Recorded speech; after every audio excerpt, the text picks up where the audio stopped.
Quadriceps graft ACL में हम क्यों प्रयोग में लेते हैं, इसके क्या फायदे हैं और इसके क्या नुकसान हैं, इसके बारे में यह वीडियो आज मैं डिटेल में लेके आया हूं। क्वाड्रिसेप्स जो है आपके घुटने के सेंटर का मेन टेंडन होता है। इसको हम एक्सटेंसर मैकेनिज्म भी बोलते हैं।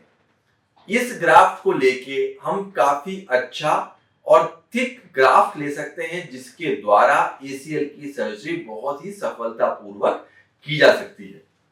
इस सर्जरी को करने के बहुत सारे फायदे होते हैं, जैसे कि यह घुटने का सेंटर टेंडन होता है, तो इसमें से हम 9 या 10 मिलीमीटर 9 या 10 मिलीमीटर का ग्राफ्ट आसानी से ले सकते हैं।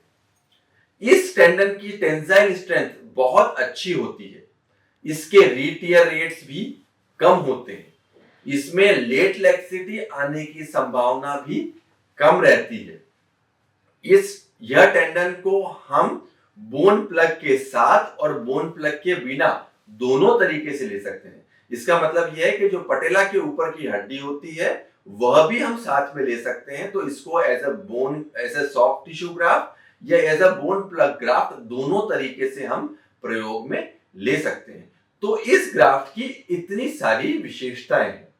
तो फिर प्रश्न यह आता है कि इस ग्राफ्ट का यूज कम क्यों होता है और इसके यूज करने में क्या प्रॉब्लम्स या क्या कठिनाइयां आ सकती हैं। देखिए, पहला तो यह है कि इसको जो यूज करना है वो एक टेक्निकली डिमांडिंग प्रोसीजर है और इसमें कुछ स्पेशल स्किल्स या स्पेशल टेक्निक्स की रिक्वायरमेंट होती है। दूसरा, इसमें कुछ स्पेशल बटन्स होते हैं जो थोड़े कॉस्टली होते हैं।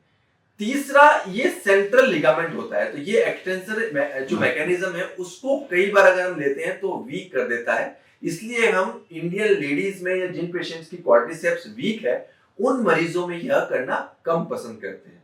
आपने देखा होगा कि जो आपका थाई है, जो आपकी जांग है, वो जांग एसीएल इंजरी के बाद पतली पड़ जाती है। तो अगर हम क्वाड्रिसेप्स टेंडन लेते हैं तो वह पतले होने की संभावना ज्यादा हो जाती है, क्योंकि वो सेंटर वाला क्वाड्रिसेप्स मैकेनिज्म जो है वही इफेक्ट करता है। और अगर मरीज उसके बाद अच्छे से एक्सरसाइज नहीं करता है तो थाई वेस्टिंग ज्यादा हो सकती है। तो क्योंकि ये एक्सटेंसर मैकेनिज्म का पार्ट है और वही चीज पतली हो रही है, जब आपको थाई एट्रोफी हो रही है तो वो कमजोरी, मतलब जिन मरीजों में मस्कुलेचर जो है वो उतना मजबूत नहीं है, मसल्स वीक हैं, लेडीज हैं, हाउस होल्ड लेडीज हैं जहां पे क्वाड्रिसेप्स टेंडन बहुत ही पतला होता है, उन मरीजों में हम यह लेना पसंद नहीं करते। दूसरा, यह ग्राफ्ट जो है ये कई तकनीकों से फिक्स किया जा सकता है। अगर हम इसके बोन को लेते हैं तो इंटरफेरेंस फिक्सेशन के द्वारा भी फिक्स कर सकते हैं, और नहीं तो आजकल स्पेशल क्वाड्रिसेप्स बटन आ गए हैं जिसके द्वारा हम क्वाड्रिसेप्स ग्राफ्ट को फिक्स कर सकते हैं। इन बटन्स में स्पेशल टेक्निक्स के माध्यम से जो ग्राफ्ट है उसको बटन के साथ एक स्पेशल विप स्टिच टेक्नोलॉजी से फिक्स कर दिया जाता है, जिससे कि हम जो फिक्सेशन है वो आसानी से कर सकते हैं। तो ऑल इनसाइड पद्धति से भी यह तकनीक की जा सकती है, और कई बार अगर हमको जरूरत लगती है तो इसमें फाइबर टेप ऐड की जा सकती है।